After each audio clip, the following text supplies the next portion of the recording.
Sejam bem-vindos mais uma vez à Galeria de Arte do Banco Central, em que nós reabrimos com o módulo 4, Anos Rebeldes, da exposição A Persistência da Memória. Eu passo agora a palavra ao diretor Feltrin, diretor de Relacionamento Institucional e Cidadania, que fará as boas-vindas. Obrigado, Carla. Boa tarde a todos e a todas. Professores Marcelo, Grace e Vera.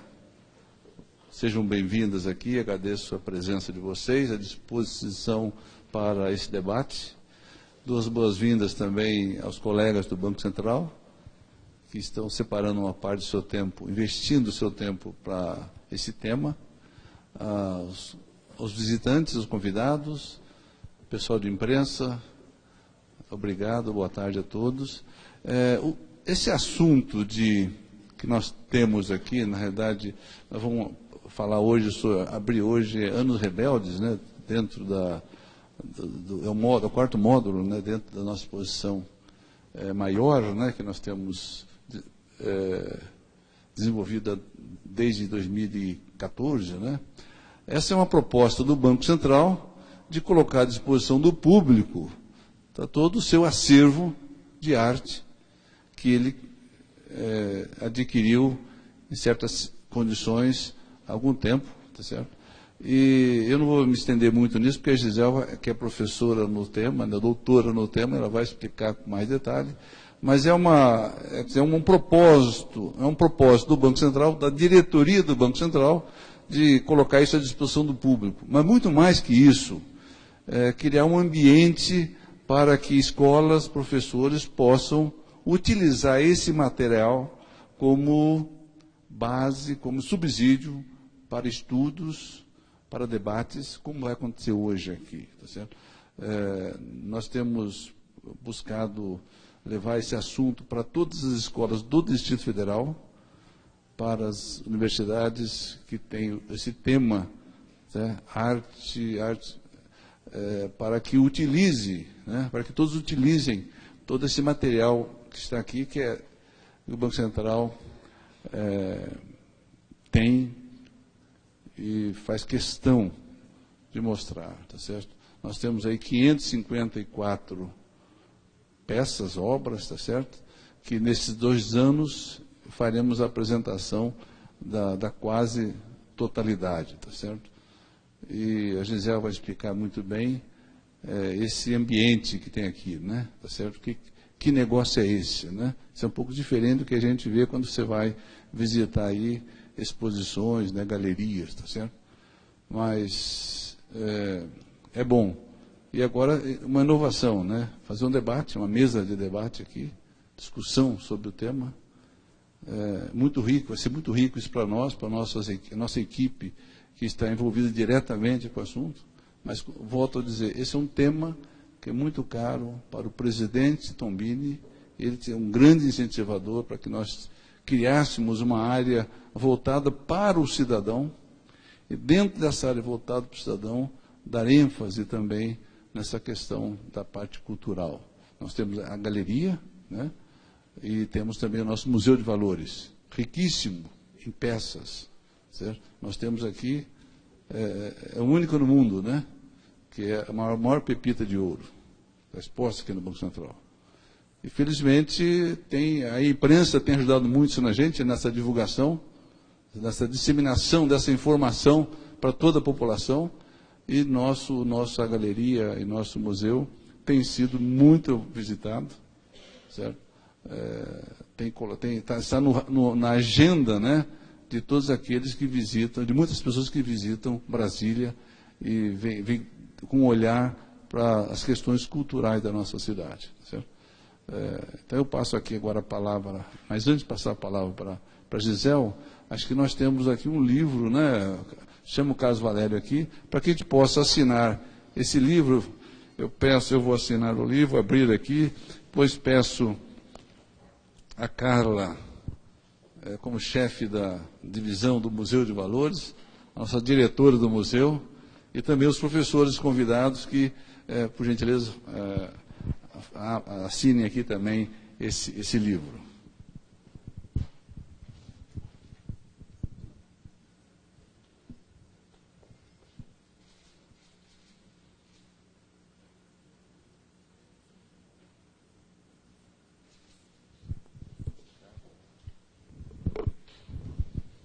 cara representando o Departamento de Educação Financeira, é onde se encontra a nossa divisão de museu, porque o museu também é, como eu falei, é um agente de educação financeira. Eu peço aí a professora, as professoras e o professor Marcelo que pudessem. Depois, convidaria todos, após aí o debate, né, vai ficar à disposição o livro para que seja, todos possam deixar o seu registro de presença.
Obrigado, professor.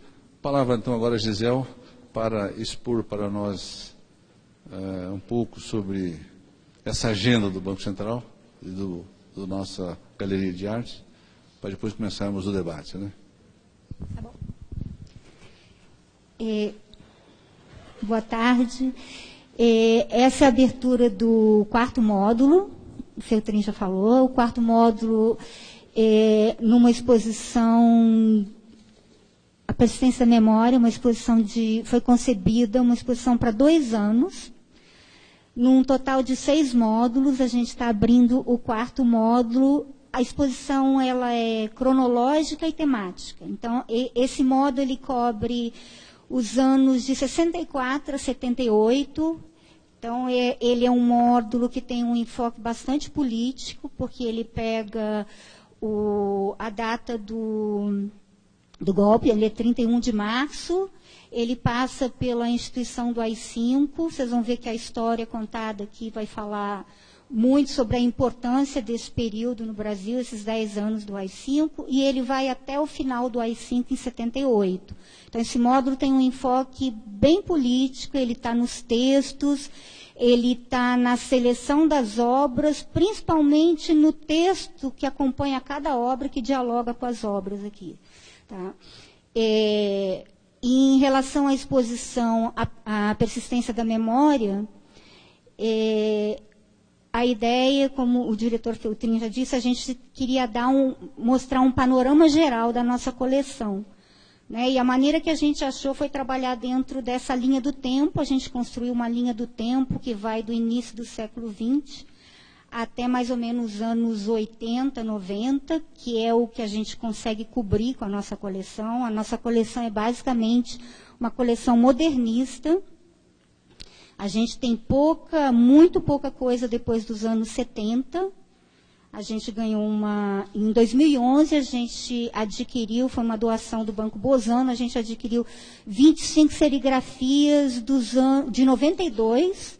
Então, essas são as obras mais recentes que a gente tem, mas o coração da nossa coleção é um coração modernista, primeira e segunda onda modernista. Né? Então, a gente tem obra aqui de 1916, e muitas das obras são concentradas no período anos 50, 60, e depois disso a gente vai ter os artistas que... Na época que essa coleção foi formada, eram menos conhecidos, né, que já são artistas que agora estão no mercado de arte, já tão consagrados quanto os modernistas da primeira onda, né, que a gente chama que são os modernistas que surgiram com a Semana de Arte Moderna e um pouco depois disso. Então, nessa exposição, ela é interessante porque alguns dos trabalhos que estão aqui nunca foram mostrados. Nunca apareceram numa exposição, porque o foco da nossa coleção é esse foco que vai cobrir esse período que vai dos anos 20 aos anos 50, 60. E mesmo que a gente tenha de obra dos anos 70, 60, são obras de artistas que nasceram no século XIX ou início do século XX, e que estavam com 70, 80 anos, nos anos 60, 70, e essas obras foram adquiridas, ou seja, são obras tardias desses artistas, né? Então, foi esse módulo, é interessante os artistas, se a gente for ver a data de nascimento dos artistas desse módulo, todos nasceram depois dos anos 30, a gente tem artistas nesse módulo que nasceram, eu acho que foi 42, até então, nos 3 módulos anteriores, eu acho que 99% dos artistas tinham nascido ou no final do século XIX, ou nos primeiros 30 anos do século XX. Então, essa exposição, ela traz um monte de novidade. Primeiro, o enfoque político, uma coisa importante, porque foi nesse período que a nossa coleção se formou. Então, uma outra coisa que é importante para a gente é que essa exposição, ela vai contextualizar exatamente o período em que a coleção se formou no Banco Central e ela tenta apontar algumas, nesse contexto, o que foi importante para que acontecesse isso? Porque que o Banco Central acabasse tendo uma coleção de arte, né, que não era parte, não foi uma coisa planejada. Então, a gente foi um acaso, que vocês vão ver um acaso político, um acaso do que aconteceu no mercado de arte, um acaso da crise econômica, com a crise do petróleo. Então, ela tenta traçar todo esse panorama e também um interesse, que eu acho que é um ponto importante, do Estado brasileiro em incorporar a arte modernista. Porque no módulo passado, a gente contou um pouco a história das instituições de arte moderna no Brasil, a partir de 45, e o surgimento do mercado de arte no Brasil também, que foi uma coisa recente, final dos anos 50, 60. Eu contei que até os anos 30, a gente tinha uma galeria de arte no Rio de Janeiro, né? Então, nesse período dos anos 50 aos anos 60, tem um boom de galerias, e isso foi contado no módulo passado, né? Então, a história desse módulo, ela está muito próxima da história do módulo Poder da Arte. Porque no anterior a gente contou, o que a gente estava contando ali no anterior é exatamente esse aquecimento do mercado de arte no Brasil, o aquecimento, todo o surgimento dos grandes museus de arte moderna, então muito mais circulação de arte no país, e a formação de artistas também, né, que incentivou a formação de artistas. Nesse módulo, vai apontar uma coisa muito interessante, que é exatamente esse casamento desses 2 títulos que a gente tem ali na exposição, que é o casamento da censura com a cultura, né? Como nesse período de maior censura, como que houve a explosão criativa, como que os artistas arranjaram maneiras de subverter as questões políticas, as pressões políticas, e como que isso aparece nos trabalhos, não só de artes plásticas, mas em todas as áreas no Brasil nesse período, no teatro, na música, no cinema. Então, foi um período muito rico, assim, culturalmente, para o Brasil, esse período até o final dos anos 70. E, não sei, acho que é isso. Acho que eu vou chamar o pessoal. Então, a ideia de chamar o pessoal da UNB, a gente chamou especificamente do curso de Teoria, História e Crítica de Arte, que já está formando a primeira turma, né? E a ideia é de criar essa ponte mesmo, porque a gente quer ver esse material que a gente está produzindo e mostrando, circulando, né? E é uma coleção da cidade, né, que eu acho que é uma coisa importante. Brasília está cada vez mais... a circulação de arte na cidade, a quantidade de exposições, né, de fora, de artistas se formando na cidade. Então, a ideia é trazer o pessoal da UNB para cá, os alunos, né, e criar essa ponte mais forte mesmo, de uma maneira bem marcada a partir de agora, que a gente, com a UNB e com as outras universidades de Brasília que têm curso de artes. Tá? Porque a exposição, só uma parte, ela é voltada para um público adulto. Né? Essa exposição não é para um público infantil. E é voltada para quem tem um certo conhecimento geral, é um leigo em artes, mas os textos não são textos para criança. Né? Então, realmente, a ideia é estabelecer esse vínculo com as universidades, faculdades locais de Brasília, e a gente está começando com a UNB. Então, a gente chamou aqui 3 professores. Eu vou chamar na mesa agora a Grace de Freitas.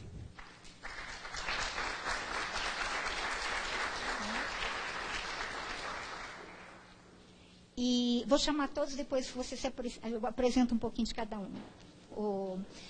A Grace acabou de aposentar da UNB, foi minha professora na UNB, é curadora, trabalha com crítica de arte, tem feito curadoria de várias exposições aqui em Brasília e fora da cidade. Depois eu vou passar o microfone para ela. Vou chamar a Vera Pugliese.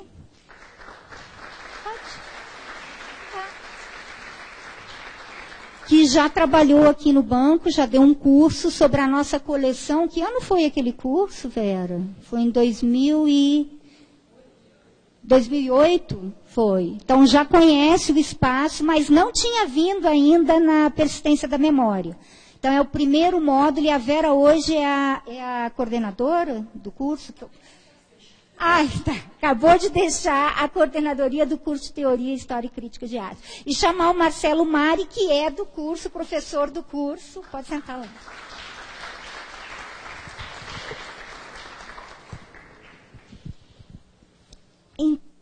Eu tinha falado para eles que ia ser uma coisa super informal. Então, eu queria que cada um de vocês... Eu queria chamar... Não sei se a gente já começa... Vamos começar? Podemos? Grace. Porque eu vou fazer nessa ordem mesmo. Vou chamar a Grace para falar primeiro, aí você fala um pouco melhor de quem você é, da sua relação com a cidade. A Grace está aqui há muito tempo, super importante para a história da arte aqui de Brasília. Tá? Muito obrigada. Primeiramente, eu queria agradecer esse convite, muito honroso, da Gisele, de participar dessa mesa redonda e de entrar em contato mais próximo com o acervo do Banco Central. Queria cumprimentar a Gisele pela iniciativa que ela vem tendo a partir do momento em que ela decidiu botar o acervo em difusão e em circulação na cidade. Eu acho isso uma coisa muito importante, porque sabe-se que existe um acervo do Banco Central. Sabe-se. Sabe-se que há Portinares enormes por aí. Sabe-se que há Volpes, que há tanta coisa maravilhosa e que tinha um acesso bastante difícil. Eu conheço alguma coisa por outras vias, mas realmente eu acho essa iniciativa de botar o acervo em circulação, uma coisa muitíssimo importante, e o Banco Central está de parabéns na sua diretoria, o museu e especialmente a Gisele. Bom, não é fácil falar sobre os anos rebeldes, porque, na verdade, eu estive neles, estive muito próxima a eles, depois escapuli. Tudo bem. Eu fui para Paris, cheguei em Paris em 69, justamente um ano após as manifestações de maio de 68. Acho que tem um monte de gente aqui que nem tinha nascido ainda nessa época. Eu já estava lá na vida. Bom, ainda vi um bocado das barricadas e vi que era uma coisa assim, muito importante que havia acontecido, porque a gente tinha notícias assim de longe, maio de 68, os estudantes, a Sorbonne tomada, é uma coisa assim muito distante para os meus padrões lá de Goiânia, na Universidade Católica de Goiás, fazendo o curso de Belas Artes. Bom, e em Paris, então, eu vi o que era essa junção desse binômio arte e política. E eu vi o que era arte política propriamente dita, não a arte e política, mas a própria política arte. Vou ver se eu consigo explicar como eu vi isso. Assim, as manifestações continuaram, elas não pararam por causa dos tanques e da polícia. Inclusive, quando a gente vê um filme, parece já mesmo uma coisa, um happening de arte. Assim, aqueles soldados parecendo gladiadores, com aqueles escudos enormes, batendo nos escudos. Então, tinha um som tenebroso. Tinha essas pessoas, esses gladiadores que chegavam. Tinha operário, tinha estudante, tinham os parisienses que tomaram conta da sua cidade. Era deles. Então, essa ocupação das ruas, ocupação dos prédios, ocupação da universidade, a Sorbonne, então, teve uma reviravolta que não tinha há séculos, verdade, séculos, que era aquela coisa muito institucional e tradicional, de acordo com as normas da época. Mas, então, assim, eu pude ver o que era, assim, os cartazes que estavam na rua, sabe, ainda tinha muita coisa. Os pequenos Super 8, os filminhos que faziam para mostrar como é que foi a manifestação. Então, tinha todo esse circuito de arte, se chamando arte, de manifestações, de filmes, de cartazes, de poesia, e principalmente de uns lemas que ficaram para sempre. Por exemplo, Caetano se aproveita do "é proibido proibir", que estava lá nos muros, nas pichações. Enfim, a imaginação toma o poder, mas também é uma coisa muito importante, a imaginação no poder. Enfim, coisas assim que me fizeram ficar realmente em estado de vertigem perpétuo e contínuo, saindo daqui, de um regime ditatorial. E, de repente, no metrô, lá, as pessoas lendo aquele jornal comunista, L'Humanité. Gente, será que isso pode? Eu ficava com medo pela pessoa que estava com aquele jornal aberto, Partido Comunista, não sei o quê. Eu realmente tive que tomar um banho, assim, nas ruas e nas praças, e junto aos estudantes e tudo mais, para tomar consciência do que era aquele momento que estava sendo vivido ali. E não só ali. Quando eu penso aqui no Brasil, em 68 também, ou 69 já, não sei bem a data, aquela belíssima manifestação dos 100 mil, a passeata dos 100 mil no Rio de Janeiro, também reunindo estudantes, artistas, operários, a população do Rio de Janeiro que estava trancada em casa, de repente estava toda na rua. Quer dizer, essa ocupação da rua e também, da mesma maneira, esse espetáculo de soldados a cavalo. O cavalo aí era uma coisa interessante, porque lá em Paris não tinha cavalo. Tinha pedras sendo jogadas para todo lado, mas não tinha os cavaleiros ali, eram os escudos mesmo. E os cavalos, as bolinhas de gude que eram jogadas na rua para que os cavalos tropeçassem e caíssem. Enfim, era uma manifestação política, claro, mas muito próxima dessa política arte que eu vi lá naquele tempo. Bom, isso para dizer que nesses anos nossos aqui, nesses nossos rebeldes anos, a gente pode ver que houve muita coisa triste, muita coisa dolorosa, mas também muita coisa que foi capaz de tomar corpo e existir. Eu e as minhas notas, que realmente eu as perco sempre, mas estão aqui. Bom, eu vou fazer então aqui uma pequena retrospectiva dessa questão da arte política no mundo ocidental. Então, digamos,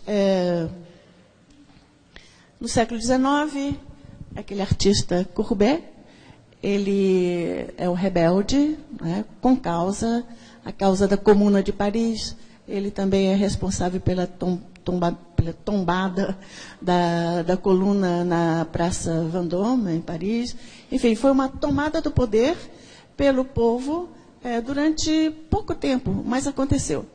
E o Courbet é esse artista que, de repente, ele insere uma coisa na arte que não existia antes, que era o realismo, a realidade, a maneira dele, né?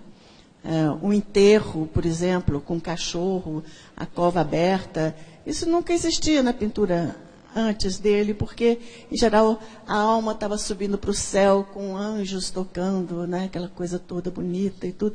E ele fazendo aquela coisa, o corte seco naquela realidade. Então, ele também com muitos manifestos, e nos manifestos também ele apregoava esse maior engajamento político por parte do artista. Na primeira metade do século XX, nós vamos ver várias tentativas, né, de se viver a política na arte ou a arte na política. E, nesse sentido, aí nós temos duas vertentes. Uma, a da democratização da arte, e a outra da socialização da arte. Vamos ver um pouquinho assim, a Revolução Industrial aí a passos firmes, e havia um grupo grande de movimentos artísticos que era contra a industrialização. Por exemplo, os expressionistas, né, que eram modernos, sim, mas eles tinham essa coisa meio passadista, né, de não aceitar o progresso, né, que a industrialização estava trazendo. De maneira que os expressionistas começaram a ver aquele mundo sombrio, deformado, que o massacre que estava vindo aí logo depois, não é? Se a gente pega essa data, a Primeira Guerra Mundial estava para acontecer. E esse é um movimento que vai se estender pelo cinema, pelo teatro, pela música, né? Vai ser um movimento completo, um movimento artístico completo. E um movimento assim, interessante, porque os artistas iam para as portas das fábricas para conversar com os operários a respeito da arte, né? Para eles seria essa visão da democratização da arte, né? Chegar a arte perto do povo, do operário e tudo mais. E para isso, até se utilizando de uma técnica, né? Quer dizer, de uma linguagem que era mais múltipla, não era peça única, a pintura, né, que o mercado estava absorvendo do consumo, mas sim a gravura em metal, a xilogravura, a litogravura, que poderia ser reproduzida indefinidamente, se fosse o caso. Então, já era uma postura política, mas ainda não muito avançada nas ideias. Então, contestatários do mundo industrial, os expressionistas, os dadaístas, os surrealistas, os abstratos líricos, os action painting lá nos Estados Unidos, eles foram todos contra a Revolução Industrial e todos eles tomaram uma decisão de refutar a Revolução Industrial, de recusá-la. E essa recusa conduzirá a se opor aos artistas engenheiros, que eram os artistas da Bauhaus. A Bauhaus, como vocês sabem, é uma escola que estava recriando um mundo utópico, não é? Esse mundo que talvez tenha desaguado em Brasília, não é? Com essa mesma utopia de se criar uma arte que fosse tão assim, penetrante, uma nova arquitetura. Nessa nova arquitetura teriam novas propostas plásticas, e teriam um teatro diferente, uma música diferente, um cinema diferente. O cinema avançou muito na Bauhaus, né? A linguagem do cinema. Mas, se bem que se vocês pensarem um pouquinho, vamos ver que, por exemplo, Kandinsky e Klee, que eram professores da Bauhaus, eles eram pintores de cavalete. Né? Quem era assim, avançadíssimo em seu tempo era o Moholy-Nagy, né, que trabalhava com fotografia, com cinema, com movimento, né, com materiais tecnológicos, né, diferentes, ou até mesmo o Joseph Albers, né, que também tomou consciência de uma arte nova, que seria parente da nova arquitetura e poderia conviver com a nova arquitetura. Bom, essa foi a primeira grande utopia, né? Essa linhagem aqui, né? Que foi concebida em uma vertente, essa linhagem da Bauhaus, da Itália, né, com o futurismo, da Holanda, com o De Stijl, da Rússia, com o construtivismo, e da França, com Delaunay, Léger e depois Le Corbusier. Então, tinha uma aspiração de fazer uma poética da tecnologia e criar uma arte que fosse um ambiente para o homem a cada momento de sua vida.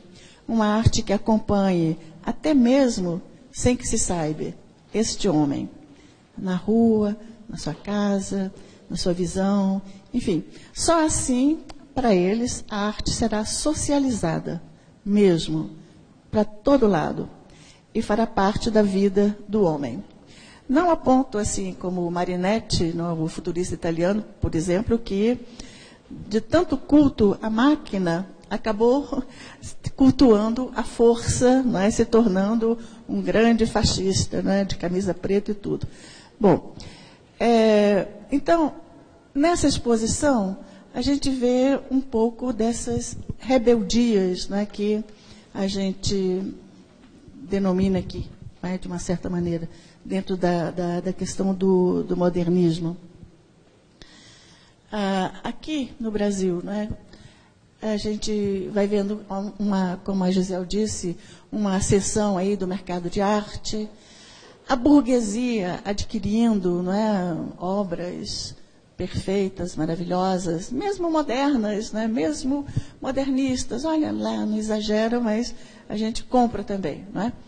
Mas os concretistas, por exemplo, eu não vejo na coleção da Colexio. Tem? Não tem. Os neoconcretistas, que são esses que têm uma postura política da arte subvertida dentro da sua própria linguagem, e não como tema. Não é? Não vou retratar como Portinari fez, não é? Tarsila fez, operários, camponeses, os pobres, etc. Não é um tema, mas é uma subversão dentro do próprio funcionamento da linguagem da arte.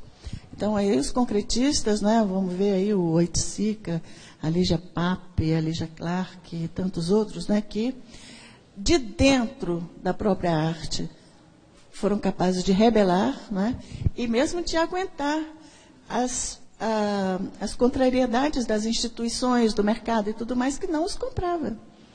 Tanto é que há colecionadores brasileiros que colecionaram concretistas e neoconcretistas, que hoje, para o estudioso dessa arte brasileira, é difícil acessar ou ter contato com essa arte, porque venderam para os grandes museus, por exemplo, tem que ir para Austin para ver os concretistas brasileiros. Esse é o fim da picada. A Colexio não percebeu, não é, que tinha essa coisa maravilhosa aí, não é, acontecendo. Bom, então toda a questão da produção, da circulação e da recepção, isso é que os rebeldes, não é, tentam então subverter. Não só subverter a própria arte, como também subverter as próprias instituições da arte, não é? O mundo da arte. Bom, então, aqui, nos anos 60, são, aqui no Brasil, os artistas que aspiram a trabalhar uma consciência crítica, como é que existiu nas vanguardas do primeiro quarto de século, tanto com relação às convenções artísticas, quanto com as condições históricas. Em 1968, há uma radicalização contra as estruturas artísticas e evidenciam ações happenings, manifestos e aceleram as experimentações até o processo de desmaterialização da obra e de uma sucessão vertiginosa de propostas estéticas que sempre conduziam mais além e mais além. Reconstruir as ideias e ações que emergiram de tensões que configuraram uma opção radical é uma tarefa que temos hoje, né, aqui no Brasil, principalmente com a arte brasileira. Mas aqui vemos, né, o tema política em formatos modernos, né, tradicionais, mantendo-se dentro do mercado de arte, por um lado. Por outro, para muitos artistas não bastava ter uma adesão subjetiva à causa comunista, e nem à militância.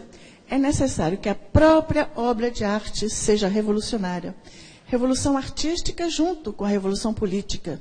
É uma utopia do construtivismo e que nós vivemos aqui em Brasília, do projeto do Lúcio Costa e do Niemeyer. Quer dizer, toda essa nova arquitetura encampando novas plásticas, né, novas coisas. Essa coisa que a gente anda por Brasília tropeçando em obras do Atsubucão e não se dá muita conta, né? Assim, tudo bem.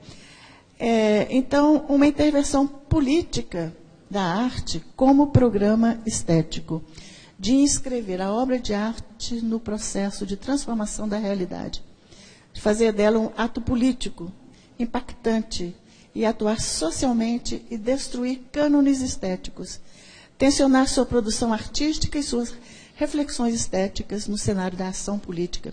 Artistas procuram ter um lugar próprio para intervir na transformação coletiva da esfera pública, em uma pesada carga utópica.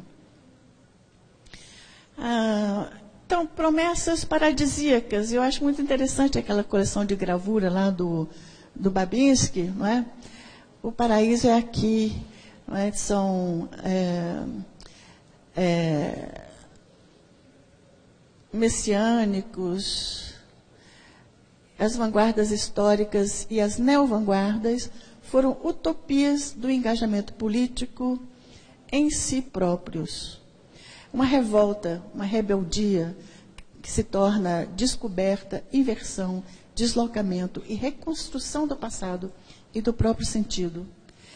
É um inconformismo hoje, num momento em que as correntes dominantes da sociedade, do espetáculo, buscam fossilizar essas manifestações como curiosidades do passado. A revolta que garante a nossa independência, é a nossa capacidade criativa. Revolta é uma coisa que vira e volta e às vezes desvia. Bom, falando muito, né? Só para terminar. Então, eu acho que os anos rebeldes, que são os filhos desses anos de chumbo, né, a gente teve um pouco de tudo. Né? Teve tanto os que revoltaram de dentro da própria linguagem da arte, quanto aqueles que tinham a temática da causa, não é? Quanto aqueles que mergulharam em um paraíso próprio, mas tirando dali os seus monstros, suas fantasias eróticas, sua vida mais profunda. É uma coisa assim, muito interessante, que em situação traumática, não é? Como se vivia sob a ditadura, então nada como respirar para dentro, não é? De si próprio. Então, rebelar é uma palavra que eu gosto muito, contra a autoridade constituída, insurgente, revoltoso, rejeição de austeridade, rebeldia, ato do rebelde, revolta, oposição, resistência, revolta, manifestação contra a autoridade estabelecida.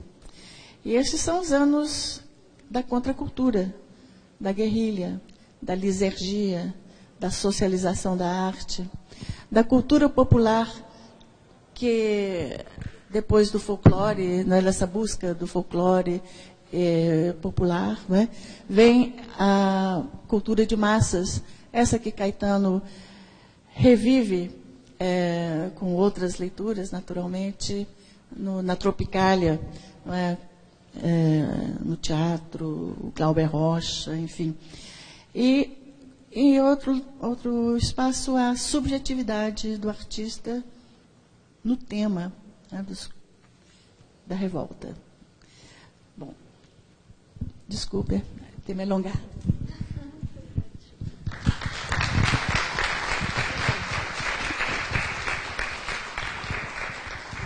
Será que, passando para o próximo, alguém quer perguntar? Alguém quer fazer alguma pergunta? Para a Graça, a gente faz um final, tá? Vou passar para o Marcelo. Ah, tá.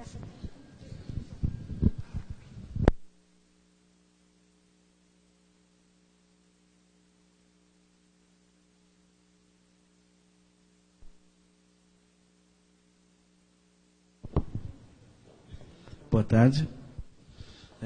Queria agradecer a Gisele, a Graça, pela oportunidade de ouvir as belas palavras dela, né, sobre os anos rebeldes, alguém que viveu aí o período, né, e está dando quase um registro aqui, um depoimento, né, disso, né, e compartilhar aqui essa tarde agradável, não é sempre que a gente pode, não é, verificar aí uma exposição tão interessante e bacana, né? Ter a oportunidade de ter contato com as obras, eu acho que isso é fundamental. Então, na verdade, eu trouxe um texto para ler, mas eu não vou ler, porque senão vai ficar muito chato aqui. E o texto é um pouco longo, né? Eu vou pontuar só algumas coisas que eu acho que são interessantes de pontuar. Mas antes eu queria, assim, pensando assim, nesse encontro dessa tarde, aqui nesse espaço bonito, bem acomodado com as obras aí, não é? Pensar o significado disso, né? Quer dizer, dessa exposição e da escolha das obras que foram feitas aqui, né? Então, de uma parede à outra, né, a gente tem a expressão disso que foi, digamos assim, né, o estabelecimento da tradição do moderno no Brasil, não é? Com os dois grandes nomes da arte brasileira, né? Então, numa parede você tem o Portinari, nessas cenas, né, ligadas à brasilidade, depois da aclamação do Portinari, não é? Principalmente nos Estados Unidos, depois de ter pintado os painéis lá da Biblioteca de Washington, né, e da ONU também, não é? Que são, digamos assim, né, o que fizeram com que o Portinari tivesse, digamos assim, fosse, não é? O pintor, o dito pintor das Américas, né? Dentro desse cenário de constituição da mudança do Centro Cultural das Artes de Paris para os Estados Unidos, né? Então, o Portinari ele tem uma função ali de representar um novo tipo de arte desse novo continente pujante, né? E que era o continente americano, né? E dentro dessa tônica toda, né, de valorização da brasilidade, né, do nacional, né, o discurso que vem já estabelecido nessa época, isso aí é tardio, já é do período de consolidação da carreira dele, né, mas tem muita significação, né, dentro do cenário brasileiro e internacional, né. No cenário brasileiro, ele já faz parte da contracorrente da produção artística da época, que já tinha se voltado para uma, digamos assim, para o outro lado dessa exposição, né, que é para a obra do Volpi lá, né, que a gente vê lá do outro lado, né, que é justamente essa tendência construtiva, a linguagem construtiva que entra, que a Graça, inclusive, falou aqui com muita propriedade, né, como essa tendência construtiva vai se consolidar no Brasil, meio que em oposição, não é? Como um virar a página aí, não é? Um divisor de águas, né, em relação à tradição figurativa da arte brasileira representada pelo Portinari. E o Volpi, não é? Também, não é? Esse descendente aí de de italianos, né, imigrantes que vieram ao Brasil, né, a trabalho, gente simples, né, mas que tinham algum tipo de interesse estético por arte ou algum tipo de formação rudimentar em casa, né, e o Volpi, ele expressa muito bem isso. Eu acho que, né, o fato dele, tem até um artigo do Mário Pedrosa no período da aclamação dele como pintor, né, dentro da tendência construtiva brasileira, como grande, digamos assim, pintor da tendência construtiva brasileira. O Mário Pedrosa publica um artigo no Jornal do Brasil, em que ele fala que o Volpi, ele tinha essa qualidade, né, da simplicidade dos pintores de parede, né, quer dizer, fazendo referência justamente à proveniência do Volpi, todo o trabalho, né, artesanal, né, quer dizer, relação entre né, digamos assim, o trabalho do artesão e do artista moderno, né? Então, que não daria outra expressão que ficou muito famosa para se comentar o trabalho do Volpi é justamente essa, né? Quer dizer, o mais moderno dos antigos, né? Quer dizer, fazendo relação com toda essa tradição da arte italiana que vinha desde o Renascimento, a escolha da têmpera, né? Eu acho fundamental nesses quadrinhos pequenos, né, escolhidos para a exposição da década de 70, que são circa, né, 1970, não tem uma data muito precisa, né, mas que são de uma beleza assim, encantadora, né, quer dizer, uma coisa assim que comove pela cor, né.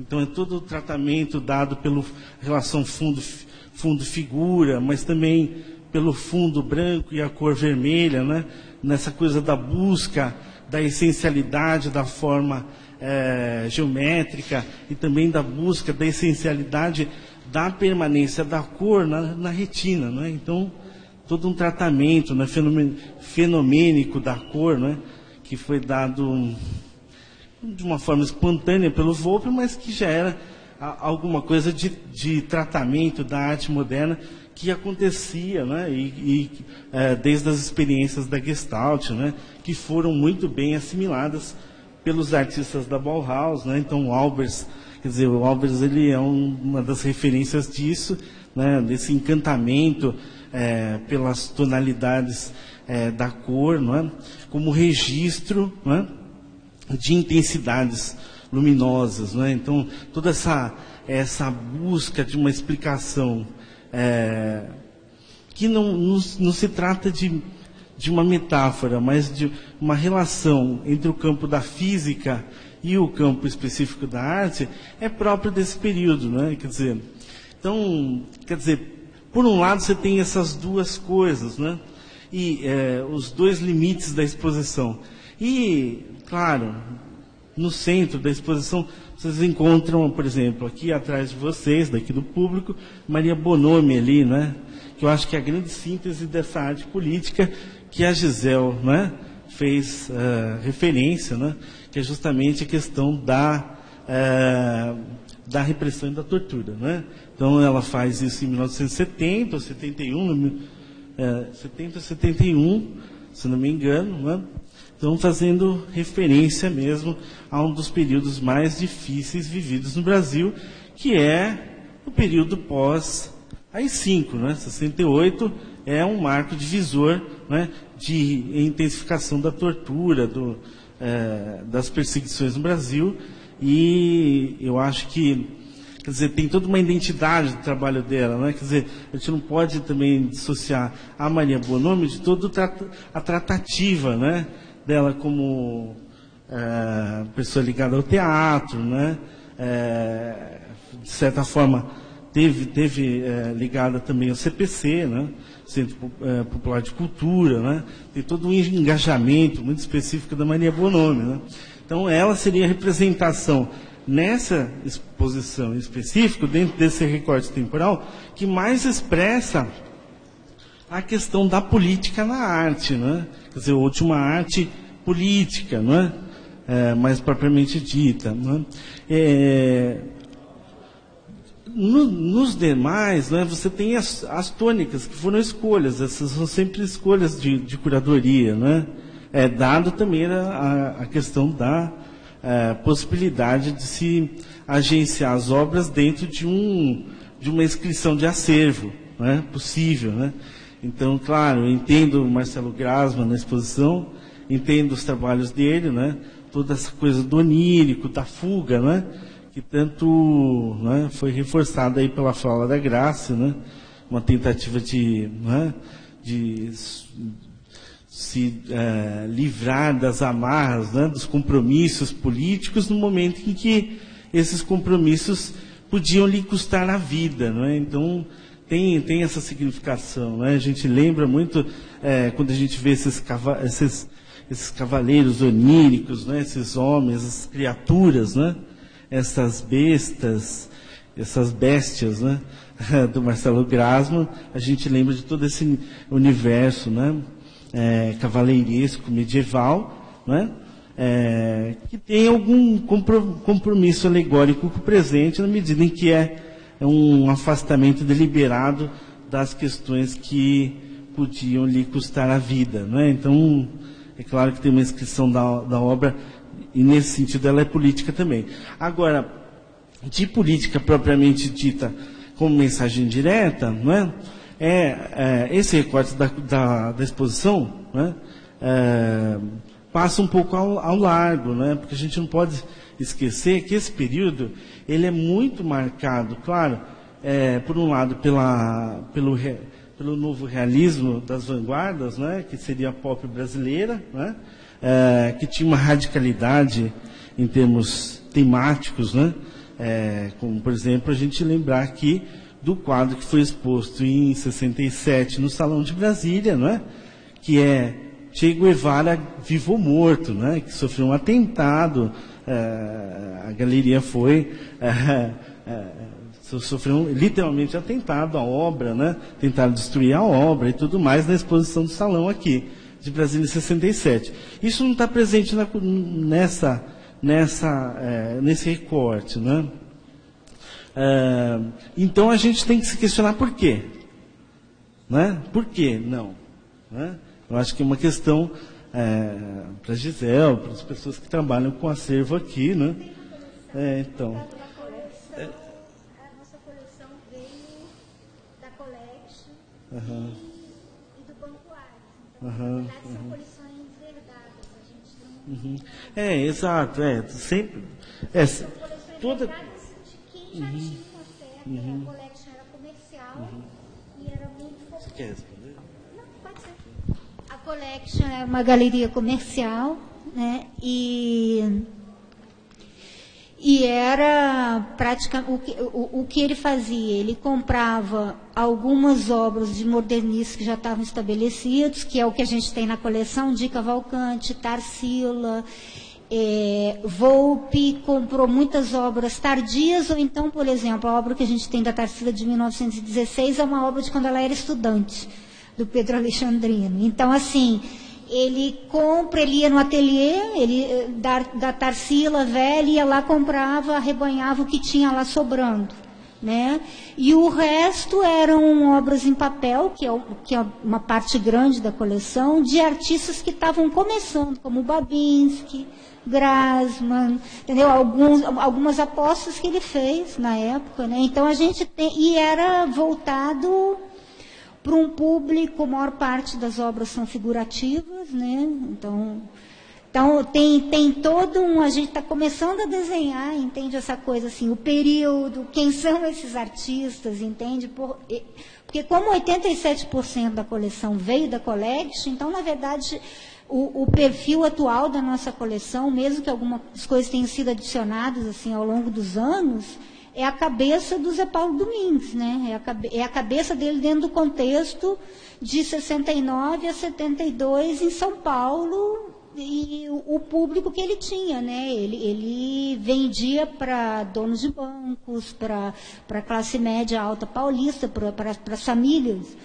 Então, esse público não tem praticamente nada. A única obra que a gente tem construtiva na coleção, que é a Mary Vieira, não veio com ele, né? O banco adquiriu por influência do Vladimir Murtin e do Aloysio Magalhães, que era consultor do Banco Central e convenceu. Enfim, é o perfil da coleção, né? Então, a gente está tentando contar uma história, e é o que eu tinha falado para... Depois da exposição do terceiro módulo, começam a rarear as obras, vamos dizer assim, porque praticamente tudo que a gente tem, que é conhecido e que tem já foi exposto praticamente no módulo 1, que foi o módulo Brasil brasileiro, né? Porque era o foco das estrelas da coleção, é esse período dos anos... O que é isso? Não tem Então, é mais ou menos o que a gente tem na coleção. O que a gente está tentando é conhecer o contexto e aí também poder contextualizar esses artistas que estão na coleção, eles estavam aonde, entendeu? No que estava acontecendo dentro do contexto das artes no mundo, no Brasil, esses da nossa coleção, em que lugar eles estavam. E eu acho que o fato deles não estarem nesse lugar que você está falando também conta uma história, né? De quem estava comprando, de quem estava vendendo, de como é que era o mercado de arte no Brasil. E parece que muita coisa, por exemplo, dos concretistas, começa a surgir com mais força a partir dos anos 80, né? Então, também tem isso. Eu escutei de obras do menino do Rio sendo descobertas nos anos 80, assim, no porão da casa, na casa de pessoas, tudo misturado, a obra da Lígia Clark, toda cheia de poeira, na casa de alguém, misturado com um monte de coisa, a partir dos anos 80, né? Então, a nossa coleção é toda anterior a esse momento e está vivendo um outro momento, né? Enfim. É interessante o que a Gisele falou, né? Quer dizer, esse aspecto histórico da coleção, que a Raquel, inclusive, estudou no mestrado dela, né? Dando ênfase para essa questão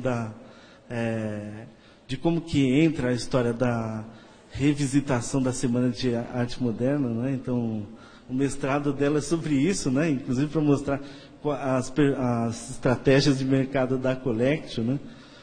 Na compra desse acervo, né? Então, quer dizer, tem todo um universo da arte, né? Dessa arte, especialmente dos anos 60 e 70, que não está aqui, né? Então, a gente tem que falar das ausências e talvez desse caráter palatável ou não da arte, né? Quer dizer, então, porque a estratégia de mercado, né?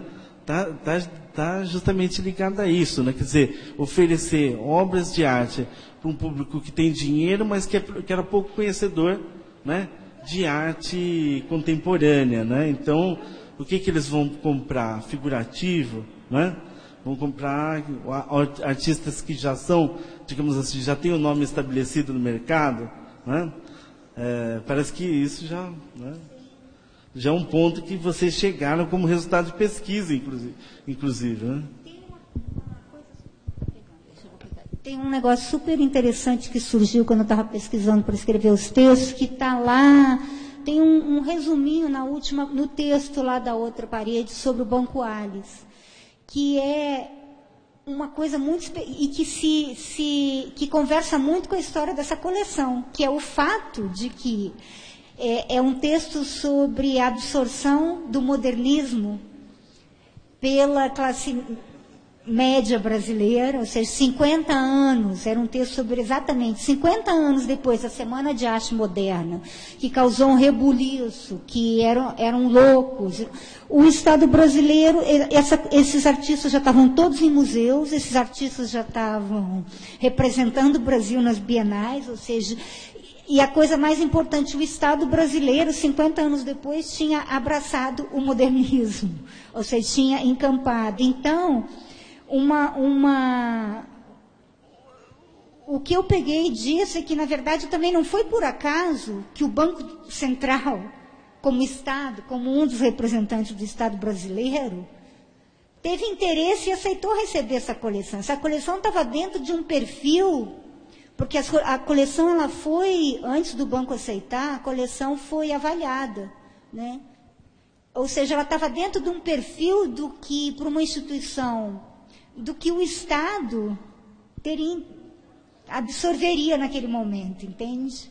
Então, também tem essa característica de ser, não só de onde veio, mas de quem recebeu, né? Porque toda essa história é uma história bem às avessas, né? Não é a maneira que essa coleção veio para cá e o fato da gente ter uma coleção de arte aqui e a história toda, né?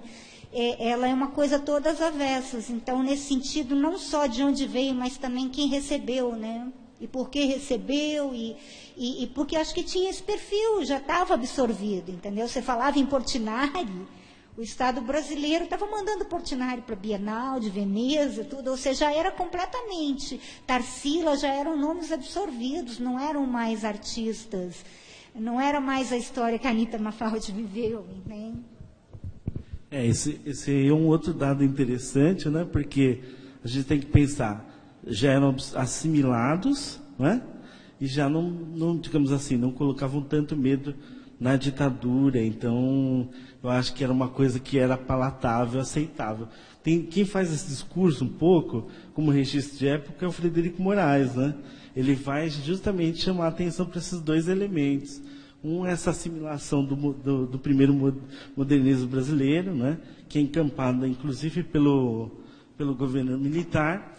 E a outra é a utilização disso, né, como, digamos assim, uma moeda de troca do estabelecimento do mercado de arte no Brasil, né?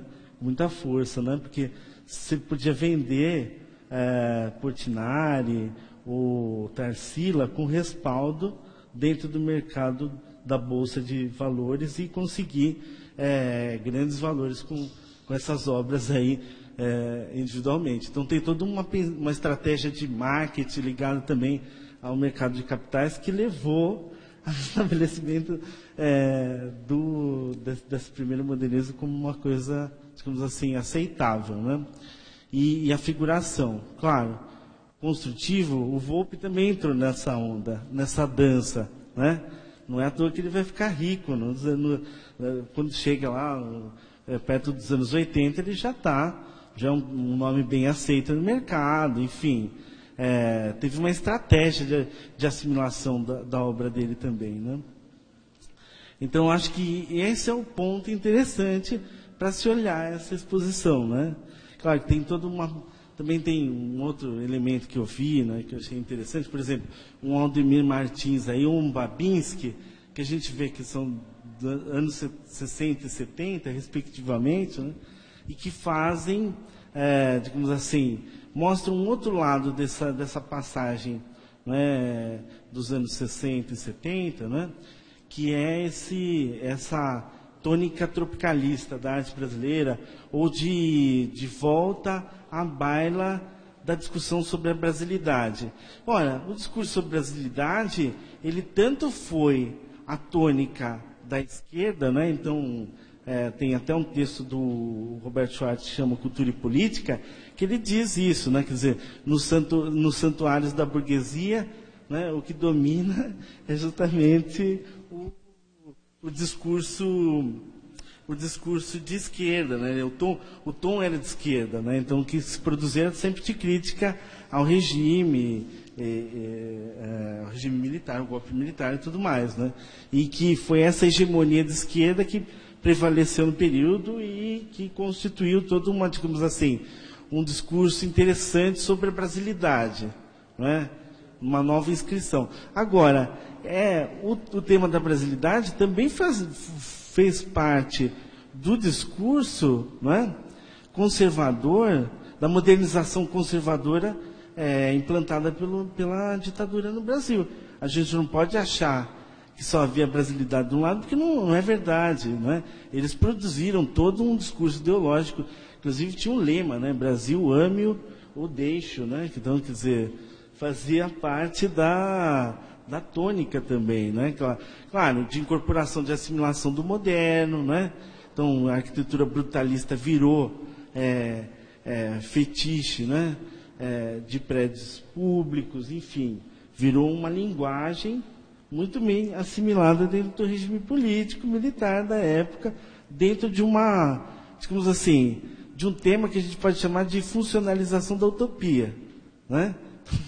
Quer dizer, a utopia foi funcionalizada dentro desse discurso, de assimilação da linguagem, ou de realização negativa das propostas utópicas dadas pelas vanguardas naquele momento, né? Então você tem uma inversão da lógica, né? Mas essa inversão da lógica ela está presente de várias maneiras, né? Por exemplo, você lê os discursos de crítica da época. Você lê os discursos de crítica da época, por exemplo, quando teve as grandes datas, né, que marcam essa passagem na década de 60, 70, né? Uma das grandes datas é a Constituição de Brasília, né? Que a gente teve aqui aquele congresso da AICA, da Associação Internacional de Críticos de Arte, 59, 60, que vieram críticos do mundo inteiro e tudo mais. E que inclusive aconteceu aqui em Brasília também, no meio das construções, esses críticos do mundo inteiro vieram e falaram sobre o projeto moderno brasileiro, enfim, né? O que havia de utópico nessa síntese entre arte e política, e se havia oportunidade, possibilidade, naquele momento histórico, daquilo se realizar de alguma maneira, ou se era uma coisa tardia que já não tinha mais sentido, né? E aí o Mário Pedrosa, que é o crítico que organizou o congresso aqui no Brasil, ele vira e fala assim: o Brasil está condenado ao moderno, né? Quer dizer, condenado, por que condenado, né? Parece uma coisa tão... que é justamente contraditório, né? Depois, o outro crítico que é importante também, dentro desse cenário dos anos 60, 60, 70, passagem, é o Ferreira Goulart, que vai escrever em 69, um ensaio que chama Vanguarda sobre Desenvolvimento, e ele vai dizer, mais ou menos com outras palavras, isso que o Mário Pedrosa tinha dito. Ele fala assim: nós queremos o know-how, não é? E a modernização dos países centrais. Mas com a aquisição do know-how e da modernização dos países centrais, nós nos tornamos dependentes, né? E, então, a modernização, ela é elemento de emancipação, mas é, ao mesmo tempo, elemento de dependência. Ela é contraditória em si. É como o condenado ao moderno lá do Mário Pedrosa, né? Dentro da mesma inscrição. E outra pessoa que fala, nesse período, 78, sobre essa contradição da arte brasileira, aí já do ponto de vista menos da construção de um projeto de país e mais da construção de um universo típico e próprio da arte brasileira, onde a gente pudesse, digamos assim, ter o mesmo valor em termos de oficialidade, institucionalidade, em relação à produção contemporânea. Isso no final da década de 70. É o Frederico Moraes, né? Então ele escreve lá América Latina, do trânsito ao transitório, o livrinho dele, e ele diz isso, né? Ele reproduz as palavras do Mário Pedrosa e do Ferreira Goulart, dizendo que, no campo específico da arte, né, o Brasil ele se engajava a reboque de um sistema internacional que validava o que era o contemporâneo e o que não era, né? Então, quer dizer, a tônica do debate sobre arte nesse período é muito, digamos assim, anti-institucional, de formação de um projeto de país, contra o status quo, né? Então, pensar a questão da institucionalidade, da presença cada vez mais determinante do mercado como forma de seleção das coleções e das obras, eu acho que é o grande foco de luz para se poder ver, né, aquilo que a gente tem aqui, né? Acho que é isso.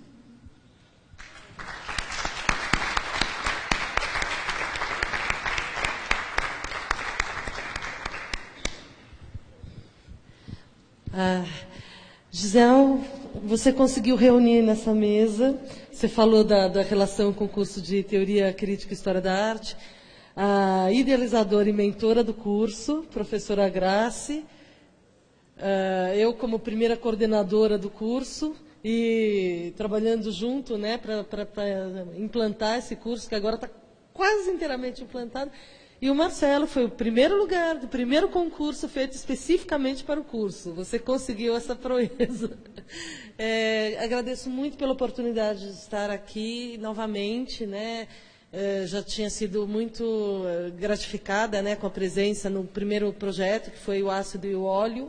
Acho que foi de meados de 2008 mesmo, e depois com o projeto, né, educativo do Portinari, né, o comecinho, né, do projeto. E eu fico assim, é difícil falar depois da Graça, depois do Marcelo, né, porque, uau, né. Mas eu acho que eu também, de certo modo, comecei a pensar numa fala a partir de uma experiência que, muito diferente da Graça, evidentemente, mas eu nasci em 67, né?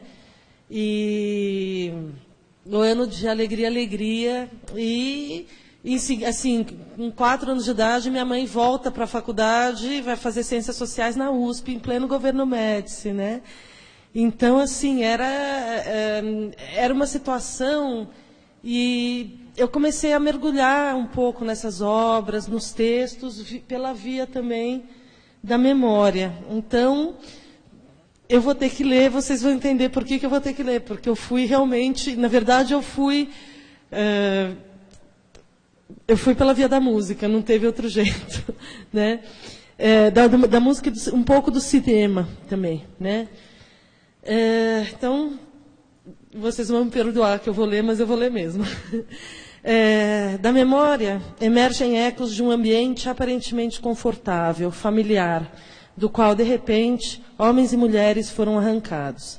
Personagens como a dona de casa de classe média Marta, representada por Natália do Valle em 1970, época do governo Médici, que começa a desvendar toda uma realidade ao tentar compreender o que poderia ter acontecido com o marido Jofre, personagem de Reginaldo Faria, quando desapareceu ao dividir um táxi com um militante de esquerda, Sarmento, representado por Cláudio Marzo, no retorno de uma viagem de trabalho para Frente Brasil, filme dirigido por Roberto Farias, em 1982, ano marcado pela anistia dos presos políticos, marco, portanto, da abertura política no país.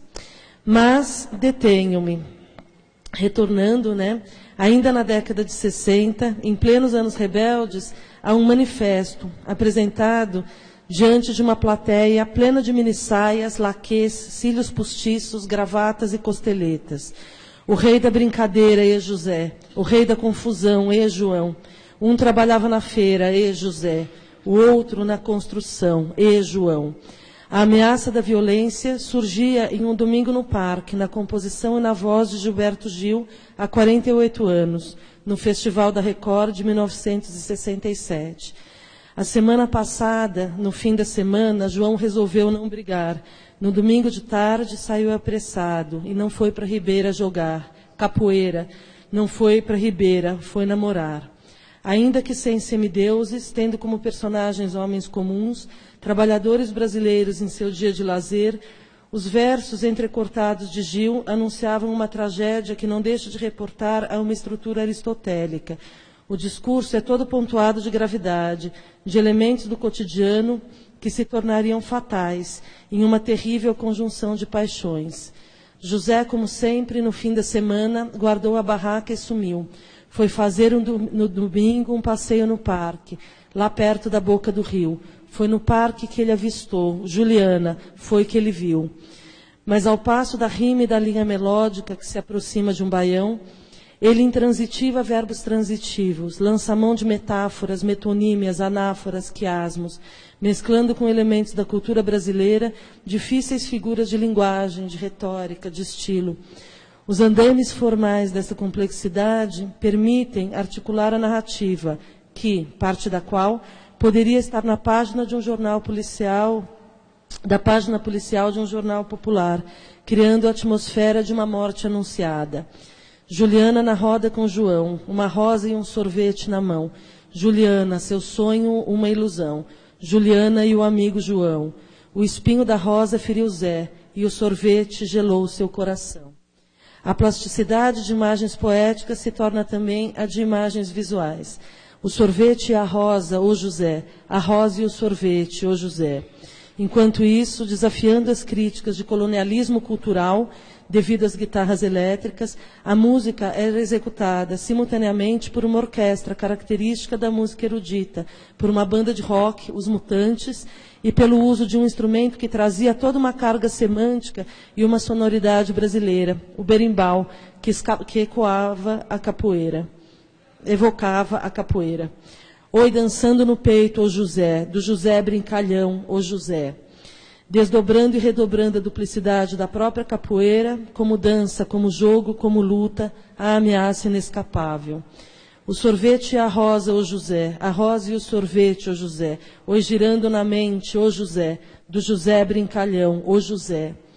Do giro patético e formal daqueles elementos plásticos, a um só tempo poéticos e imagéticos, da roda de capoeira, da roda gigante, o elemento circular da peripécia trágica levaria ao clímax. Juliana girando, oi na roda gigante, oi girando, oi na roda gigante, oi girando, o amigo João. Os elementos tensionais se revelam, como na gravura Balada do Terror de Maria Bonomi. O sorvete é morango, é vermelho, oi girando, e a rosa é vermelha, oi girando, girando é vermelha. Oi girando, girando, olha a faca. A faca, a faca, a faca. A materialização da ameaça fatal e a materialização da tragédia. Olha o sangue na mão, e José. Juliana no chão, e José. Outro corpo caído, e José. Seu amigo João, e José. O círculo se desfaz, a roda da vida se desfaz. A perda, a desesperança, o vazio. Amanhã não tem feira, e José. Não tem mais construção, e João. Não tem mais brincadeira, e José. Não tem mais confusão, e João. E a orquestra, a banda e o berimbau entram em uma convulsão dionisíaca que encerra a música e deixa à plateia as reações mais díspares, do êxtase à perplexidade. Como percebe a jornalista Marina Vaz, agora citando, a ira de José ao ver Juliana com João se deve não a uma traição propriamente dita, mas sim à inveja e ao desejo não concretizado. Fechando aspas. Assim, podemos compreender o alcance de Domingo no Parque, que não se limita ao que Roman Jakobson entendeu como função emotiva da linguagem, que estaria centrada no emissor de uma mensagem e, portanto, no próprio artista, nem ainda na função referencial, centrada no referente da mensagem de modo objetivo, mas constela as funções conativa, envolvendo o ouvinte empaticamente com todo o arsenal formal e narrativo, tanto da música quanto da letra. A função fática, na qual entram elementos de improviso com as repetições que ecoavam, como gritos tribais na execução da música. A rosa, o sorvete, a roda, a faca. A função metalinguística, centrada na própria linguagem, abrindo-se à função poética, característica da revolução da linguagem musical, cinematográfica, teatral, literária e visual, nos umbrais da Tropicália, que problematizou dispositivos, temas, formas, categorias de linguagem artística na virada dos anos 60 para os 70. Mas se parto de uma imersão em nossa memória musical para aprender algo da atmosfera da produção artística aqui representada com obras que ora pertencem ao acervo do Banco Central e cuja trajetória para aqui chegarem fala também da conturbada história política, econômica e social de nosso país, há que se mencionar alguns dos seus múltiplos aspectos para dar noção de sua complexidade.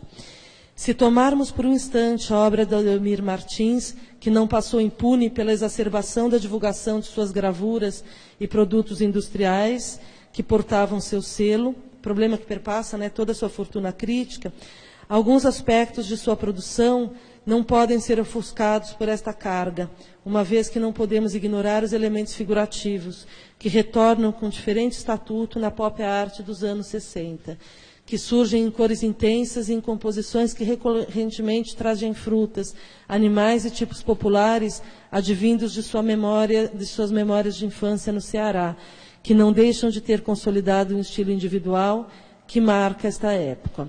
Outros elementos assinalam com gravidade a primeira obra de Emanuel Araújo, cujo diálogo com a arte africana problematiza importantes questões e contribui para uma mudança na ênfase da produção gráfica no Brasil, antes evocada pelas xilogravuras monocromáticas do modernismo de Guilde e Lívio Abramo, além de problematizar formalmente as próprias composições.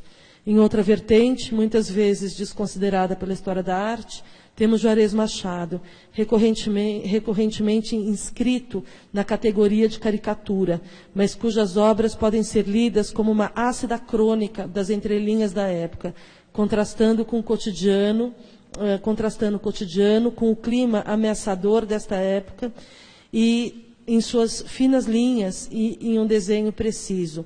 Contraste também com a entrada de Marcelo Grasman, que, se acusado de se afastar das questões políticas, empreende um diálogo com a tradição gráfica da história da arte, com suas inquietantes e evocativas figuras sombrias, na minha opinião também, altamente políticas. Eu adorei a frase do Marcelo, socorro. Compromisso alegórico com o presente. Uau, adorei isso, adorei. E que marcam, né, não apenas a gravura, mas se tornam um significativo contraponto da arte contemporânea. Diferentemente, Guilherme Faria busca no Sumier as pinceladas a um só tempo precisas como uma caligrafia, leves como a dança e graves como a força das artes marciais. Suas obras também contrastam, de ambos os artistas, também contrastam com a gravura de Renina Katz, que ingressa num universo abstrato que não deixa de remeter à própria problematização entre a figuração e a abstração, guardando uma tensão plástica que muito se afasta das paisagens imaginárias de Tuneu e de seu geometrismo declarado. Mas esse geometrismo vem de uma diferente vertente da precisão óptica de Ivan Freitas, que procede das pesquisas e interesses do grupo de recherche d'art visuel, que problematiza as bases de nossa visualidade e rompe padrões de nossa relação com a imagem. Mas temos uma outra imersão, a imersão no consciente da arte psicodélica de Babinski, materializada na série lisérgica, que é possível ver ecoar em algumas telas, como a paisagem com caju, com sua inquietante estranheza. E agora, falando um pouco daquilo que a Grace brilhantemente falou da subversão dentro do próprio funcionamento da linguagem, né? Como a Almerinda Lopes comentou em seu ensaio Identidade ou Identidades Artísticas Brasileiras, em 2002, a produção teórica sobre a arte brasileira desde os anos 90 começou a instaurar novos discursos que permitem responder a uma série de questões significativas sobre o percurso e as peculiaridades de nossa história da arte, numa relação mais direta com o contexto histórico e cultural brasileiro. Afastando-se de um discurso calcado na falaciosa relação centro-periferia, essa historiografia da arte ajuda a demarcar, mais precisamente, a singularidade e a abrangência da visualidade artística local, ao mesmo tempo que extrapola ou subverte hierarquias, conceitos, valores e critérios de gosto cristalizados, que só então, desde os anos 90, pelo menos, começavam a ser revistos. As novas abordagens e os fundamentos teóricos tanto elegem a obra como objeto privilegiado de análise, como procuram estabelecer vínculos mais precisos e coerentes entre a criação e criador e o contexto onde eles se inserem. Assim, esse esforço teórico parte de um distanciamento crítico da recepção do modernismo no Brasil e dos primeiros esforços de sua elaboração teórica, bem como da busca da derrubada de antinomias como relação Ocidente-Oriente, razão versus intuição, razão versus espírito, consciente versus inconsciente, o que também pouco esclarecia sobre a sintaxe e a poética abstracionista das décadas de 1950 e 60. Mas a consideração da arte contemporânea ainda carece de uma maior sedimentação no campo teórico, de modo a tornar a apreciação de um conjunto de obras como este, que temos aqui, que poderíamos compreender como irregular em termos da representação da produção artística brasileira, como foi comentado também pelo Marcelo, até pela própria história, né, da constituição da coleção, além das diferentes inscrições que cada um desses artistas e obras representam neste grande quadro, sendo um convite para repensar esta mesma produção. O sol se reparte em crimes, espaçonaves, guerrilhas, em cardinales bonitas, eu vou, em caras de presidentes, em grandes beijos de amor, em dentes, pernas, bandeiras, Bomba e Brigitte Bardot. Como as imagens justapostas na colagem poética de Caetano Veloso, em Alegria, Alegria, apresentada no mesmo festival de domingo no Parque, estas obras da exposição, do módulo, né, Anos Rebeldes da exposição Persistência da Memória, são peças, têxtilas de um mosaico muito maior, e cuja expografia, aqui e agora, revela simultaneamente a memória e a atualidade dessas imagens, numa temporalidade complexa que vivemos individual e coletivamente, desde a evocação da reserva técnica até o ato de expô-las na galeria principal da maior instituição bancária do país. Eu tinha terminado o texto aqui, mas já que as evocações aqui mnemônicas não estão sendo poucas nesta mesa, é impossível estar olhando deste ângulo para essa reserva técnica, essa construção aqui, e não lembrar da magnífica expografia que Lina Bobardi elaborou para o acervo do MASP, e que eu tive o privilégio de poder flertar com ela desde os 5 anos de idade até a época em que, infelizmente, ela foi retirada, na qual painéis de vidro, né, sustentavam as obras do acervo, de um acervo importantíssimo, né, e só em pinturas remonta à Idade Média, além de obras muito mais antigas em escultura. E uma das coisas que sempre me chocava é que quando eu entrava na galeria, quando criança, era possível ver obras e partes de obras entremeadas por esses vidros que eram apoiados, né, em peças de concreto no chão, justamente compondo, né,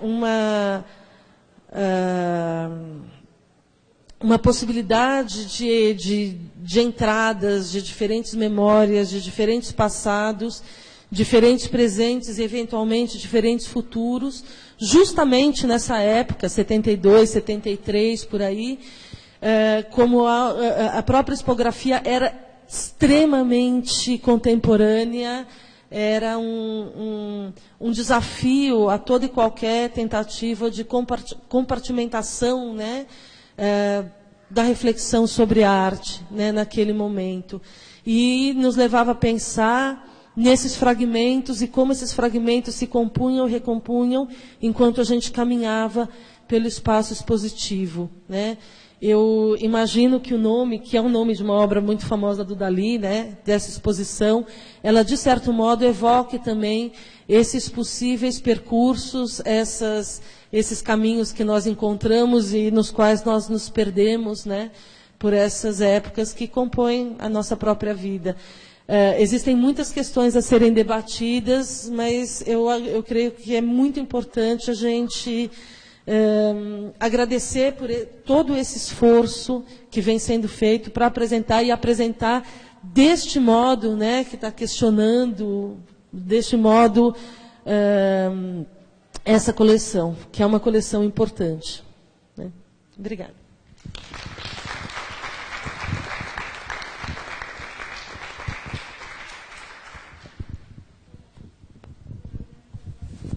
Alô? Só para dizer que o novo curador do MASP, o Adriano Pedrosa, ele está refazendo a estrutura da Linobol. Né? Da expografia dos vidros. Alguém tem alguma pergunta que quer perguntar?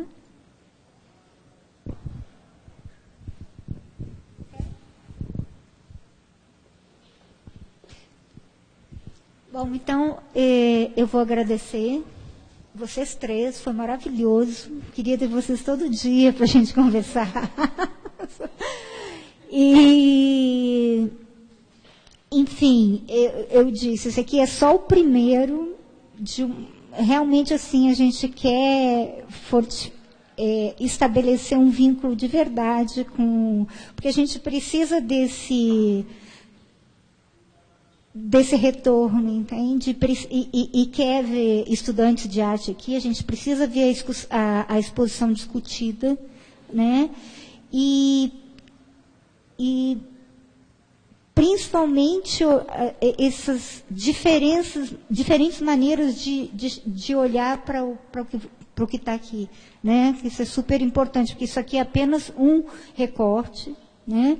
Uma maneira de mostrar isso, né? E vocês hoje aqui, cada um de vocês trouxe uma outra maneira completamente diferente da maneira de como foi mostrado, trouxe um acréscimo super importante para a exposição, né? Está gravado, acho que a gente vai ter que postar no site. Então, eu achei muito interessante todas as falas, né, da mesa. Agora, eu podia fazer já que não tem pergunta, né? Então, vou manifestar um desejo, né?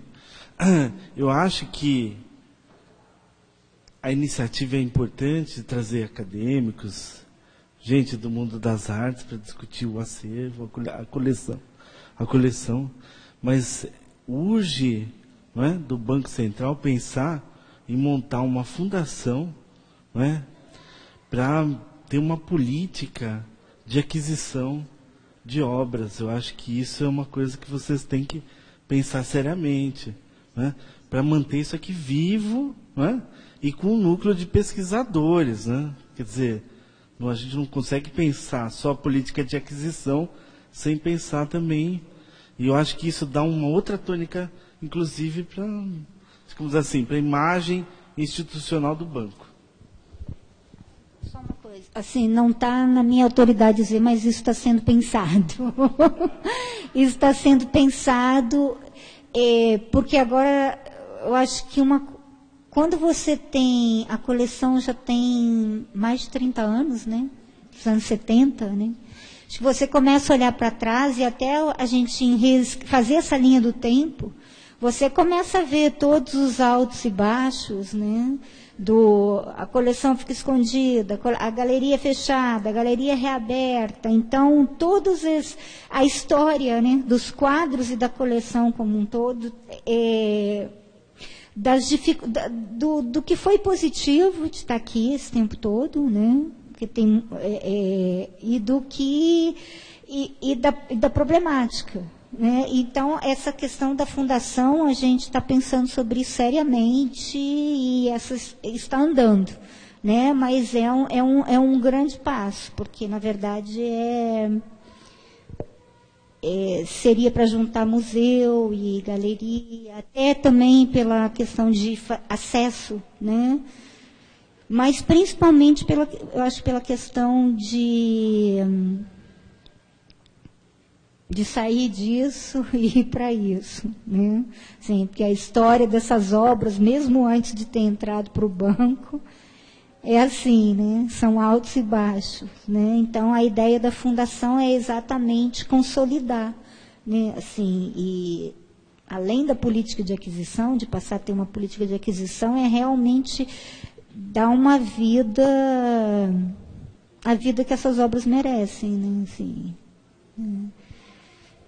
Como você vem dando com essas exposições?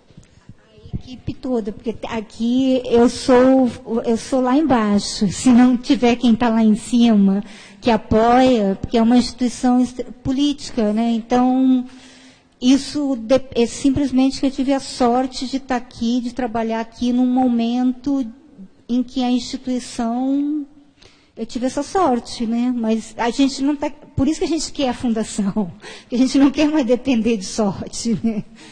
Eu quero dizer que você teve essa sorte e a UNB teve esse azar, porque tudo que eu queria que a Gisela fosse para lá.